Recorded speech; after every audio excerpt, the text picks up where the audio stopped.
সবজি খ্যাত জেলা মেহেরপুর।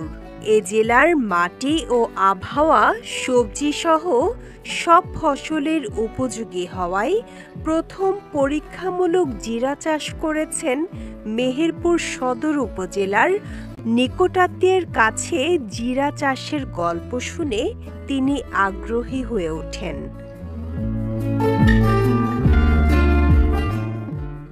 পরে সে নিকটাত্মীয়ের কাছ থেকে জিরার বীজ সংগ্রহ করেন।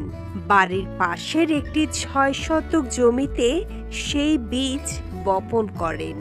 প্রথমে স্থানীয়রা হাসি ঠাট্টা করলেও সপ্তাহখানেক পর জমিতে জিরা গাছ দেখতে পান সালেহা খাতুন। আস্তে আস্তে সে গাছ বড় হয়ে ফুল দেখা দেয়।